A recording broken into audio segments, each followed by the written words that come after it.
Assalamualaikum warahmatullahi wabarakatuh, teman-teman sekalian. Jadi kita akan coba membahas soal lagi. Nah, soal yang kali ini agak berbeda karena kita mulai masuk ke materi kinematika gerak lurusnya. Yang kemarin kita masih berkutat dalam konsepnya, konsep dasarnya ya, seperti konsep perpindahan, konsep jarak, dan konsep-konsep dasar kinematika gerak lurus lainnya. Nah, sekarang kita mulai ke aplikasinya. Kita mulai lebih dalam lagi. Di sini kita akan mulai membahas gerak lurus beraturan dan gerak lurus berubah beraturan. Nah, ini adalah satu materi sebetulnya yang sudah diajarkan pada saat SMP, namun di SMA kita mengulang lagi agar makin mengingat materi tersebut. Nah, jadi di sini ya kita mungkin langsung aja ya. Di sini perhatikan grafik kecepatan V terhadap waktu dari sebuah benda yang bergerak lurus. Nah, di sini ada grafiknya ya. Di sini kita disuruh menentukan yang pertama jarak yang ditempuh benda dari T2 sekon hingga berhenti. Nah, terus yang kedua, besar perlambatan yang dialami benda. Perlambatan T8 hingga T12. Jadi dari 8 sekon sampai 12 sekon. Nah, mungkin kita akan coba membahas yang A-nya dulu nih. Ini mungkin saya hapus dulu, oke. Yang A, di sini kita disuruh menentukan jarak yang ditempuh benda dari T2 sekon hingga berhenti. Berarti kita lihat dulu nih di grafik ya. Dari mana sampai mana nih? Ternyata di sini sampai sini. Berarti yang kita harus cari adalah jarak dari 2 sekon, jarak yang ditempuh dari 2 sekon dari sini sampai ke sini. Kira-kira berapa? Nah, teman-teman sekalian, triknya sebetulnya kalau kita sudah punya grafiknya dan kita ditanya berapa jarak yang ditempuh dari berapa sekon, dari misalkan 2 sekon sampai 12 sekon. Nah, itu kalau sudah punya grafiknya gampang. Kita tinggal melihat grafiknya nih. Jadi sebetulnya ya, kalau teman-teman sekalian perhatikan, ini nih, daerah ini, daerah ini, daerah ini merupakan jarak yang ditempuh. Kenapa? Karena kalau kita ingat rumus jarak itu adalah S sama dengan V dikali T. Nah, di sini grafik atasnya V, grafik bawahnya T. Nah, di sini kalau kita lihat, ini kan sama aja sebetulnya 2 ya. Panjangnya kan 2 nih. Ini panjangnya 2. Terus ini tingginya berapa? 6. Lihat nih, ini kan 6. Berarti di sini 6. Mungkin saya hapus dulu ini ya. Di sini 6. Nah, berarti tinggal kita kali kan menggunakan di sini karena bentuknya persegi ya. Persegi panjang. Nah, ini tinggal kita kalikan. 2 dikali 6. Panjang kali lebar. Panjangnya 2, lebarnya 6. Jadi ini berapa nih? 12. Nah, 12 ini adalah sebetulnya jarak yang ditempuh. Ya. Jadi trik asiknya begitu. Kalau misalkan kita sudah punya grafiknya, kita tinggal melihat grafiknya aja. Terus kita menggunakan rumus-rumus dasar bangun datar. Di sini karena bentuknya persegi panjang, nah kita gunakan rumus persegi panjang. Nah, ini kita mulai satu-satu ya. Kita mulai dari yang 2 sampai 4 dulu ya. Jadi nggak bisa ya teman-teman langsung 2 sampai 12. Karena ini bangunnya agak abstrak dan pada akhirnya kita harus menghitung satu-satu. Ya nggak?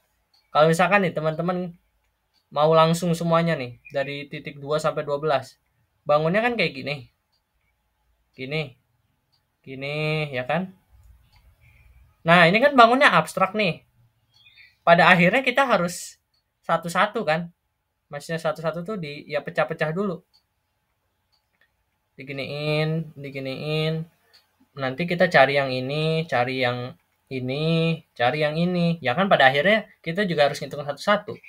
Ya mending kita ya langsung aja satu-satu, oke? Ya. Jadi seperti itu. Nah, ini kita mulai dari yang sini dulu nih. Jarak yang ini dulu. Nah, ini karena bentuknya, kita gambar bentuknya. Bentuknya kan persegi panjang. Nah, ini panjangnya berapa sih? Ini S2, ini jarak ketiga ya. Nah, ini kita mulai dari panjangnya. Panjangnya berapa? Dari sini ke sini itu berapa? Ini kan 2, di sini 4. Berarti berapa selisihnya? Berapa intervalnya dari 2 ke 4? 2. Nah, terus ini tingginya berapa? Di sini terlihat bahwa bahwa di titik ini tuh dia 6. Nilainya 6. Berarti ini ke bawah 6. Berarti nilainya 6. Ini juga nilainya 6. Ya, ini nilainya 6. Oke. Jadi bisa kita ambil kalau kita ilustrasikan, ini jadinya panjangnya 6. Panjangnya 2. Lebarnya 6. Nah, ini kan berarti jarak nih. Nah, ini karena kita tahu bahwa rumus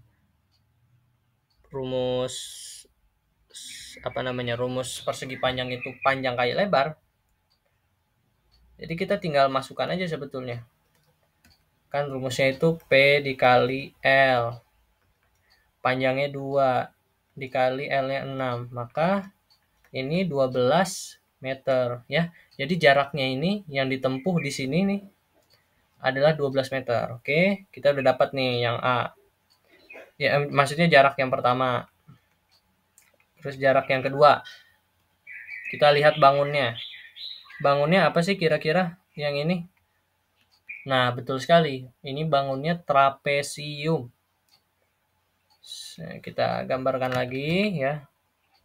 Begini, begini, begini, begini, begini, begini, begini. Nah, sama. Kita harus tentukan dulu alas tingginya. Alas sama tingginya. Nah, karena trapesium itu alasnya ada 2, alas yang atas sama yang bawah. Nah, berarti kita harus tentukan juga tuh. Kan kita tahu bahwa rumusnya itu, rumus trapesium itu adalah alas atas ditambah alas bawah dikali tinggi dibagi 2. Nah, ini kita harus tentukan dulu. Alas bawahnya tuh kira-kira yang mana nih? Alas bawah itu pasti lebih panjang daripada alas atas. Nah, berarti alas bawah tuh yang ini nih. Ini. Nah, berapa sih nilainya? Di sini tertulis di titik ini tuh 10. 10 satuan. Berarti ke bawahnya juga 10. Nah, berarti ini nilainya 10. Nah, terus alas yang atas. Di sini nih ternyata. Dia di titik sini. Nah, ke bawahnya berarti juga di sini kan di titik ini nilainya 6. Berarti ke bawahnya juga 6. Berarti ini 6. Terus yang bawah. Kita lihat titik yang bawah. Di sini terlihat bahwa dia itu nilainya 4 sampai 8. Nah, berapa interval dari 4 sampai 8? Berapa selisihnya maksudnya? 4. Ya. Berarti ini nilainya 4. Nah, berarti ini kan kita sudah punya nih. Kita sudah punya nilai-nilainya. Ya tinggal kita masukkan ke dalam rumusnya. Nah, rumusnya tadi apa? Rumusnya adalah alas bawah ditambah alas atas dikali tinggi dibagi 2. Alas atasnya berapa? 10. Alas bawahnya 6. Tingginya 4. Dibagi 2. Ini bisa kita coret 2. Ini jadinya 16 dikali 2. Jadinya 32 meter. Oke.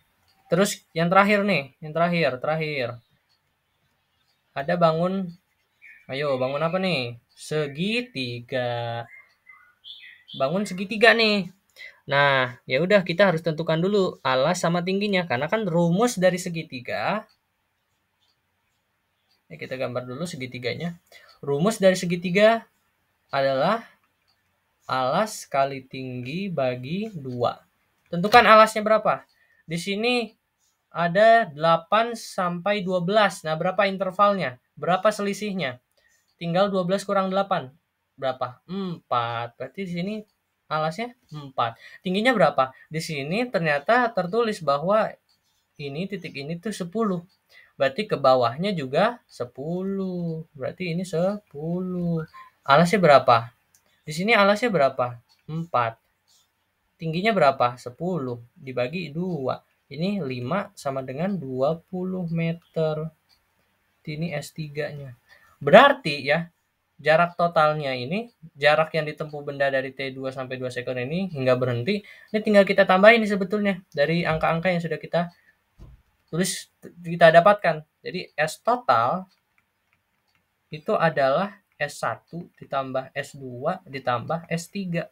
S1 yang tadi yang bentuknya persegi panjang berapa? 12 meter. 12 meter. Terus yang kedua, jarak yang kedua ini bentuknya trapesium. Berapa nilainya? 32. Ini yang bentuk ketiga, yang segitiga. Berapa tuh nilai jaraknya? 20 meter. Berarti ini jadinya berapa? 52, 32 tambah 20, 52. 52 tambah 12 itu 64 meter. Berarti S totalnya adalah 64 meter. Jadi ini kita tulis di sini 64 meter. Oke. Ya, berarti dapat disimpulkan ini jarak yang ditempuh benda dari T sama dengan 2 sekon hingga berhenti itu 64 meter. Oke. Oke, sekarang kita lanjut yang B-nya ya. Yang B itu ditanya besar perlambatan yang dialami benda dari T sama dengan 8S hingga T sama dengan 12S. Berarti yang ditanya grafik yang ini nih. Yang ini ya. Grafik yang ini. Nah, di sini kita untuk menentukan perlambatan kita bisa menggunakan rumus yang sebetulnya adalah rumus yang dasar ya di GLBB. Ini dasar sekali. Jadi di sini kita tahu bahwa ada rumus GLBB berbunyi bahwa VT kecepatan pada waktu T itu sama dengan kecepatan awal ditambah akselerasi dikali waktu. Nah, dengan menggunakan rumus ini kita bisa mencari berapa akselerasinya karena kan di sini yang ditanya perlambatan. Ya, jadi sebetulnya perlambatan itu adalah akselerasi yang bernilai minus sih. Jadi tetap bisa kita gunakan rumus ini. Ya, di sini kita bisa menggunakan rumus ini untuk menentukan berapa sih besar perlambatannya. Nah, yang harus kita lakukan sebelum kita mulai bereksplorasi dengan rumus ini, kita menentukan informasi-informasi yang kita ketahui. Nah, di sini ya, kita tahu bahwa T-nya itu sama dengan berapa nih? Ini kan waktunya itu dari T8 dari sini sampai sini sampai 12. Nah, berarti intervalnya berapa nih? Interval waktunya berapa nih? Jadi tinggal kita kurangin aja sebenarnya dari 12 dikurang 8. Oh, berarti 4 nih. Berarti T-nya itu sama dengan 4. 4 detik. Selanjutnya kita tentukan VO. VO ada nggak informasinya di sini? Ada. Nih, di sini. Nih, kan mulainya dari T di titik T sama dengan 8. Nah, kita lihat kecepatan T pada titik ke-8 berapa? Oh, 10. Oh, berarti VO-nya itu 10 meter per second. Terus kita tentukan VT. VT, ada nggak VT? Kan di sini dikasih tahu nih bahwa dari T8 hingga T12. Nah, kita lihat di T12 V-nya berapa sih di sini? Oh, dia ternyata sejajar sama 0 pada grafiknya. Berarti V-nya itu 0, VT-nya itu 0 meter per second. Nah, yang kita mau cari adalah akselerasinya. Nah, ya udah ini mah kita sudah ada rumusnya, kita sudah punya informasinya, ya tinggal kita masukkan, kita masukin ke dalam rumusnya. Rumusnya kan kita ingat lagi VT sama dengan VO ditambah A kali T. VT-nya 0, VO-nya 10 ditambah A dikali 4 ya. Nah, ini VO ini bisa kita pindah ruas nih ke sebelah kiri. Jadi min 10 sama dengan A dikali 4. Nah, kalau kita tulis A-nya itu berapa? A itu min 10 dibagi 4. Berapa nih jadinya? Jadinya 5/2. Min 5/2 atau dalam bentuk pecahannya min 2,5 meter per second kuadrat ya. Jangan lupa kalau akselerasi atau percepatan itu satuannya meter per second kuadrat. Oke.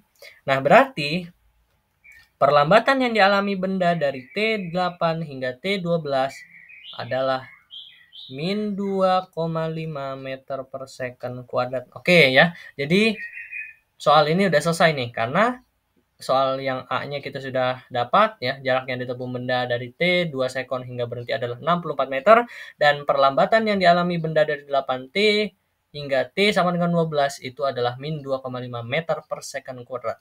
Sekian pembahasan dari saya. Terima kasih. Assalamualaikum warahmatullahi wabarakatuh.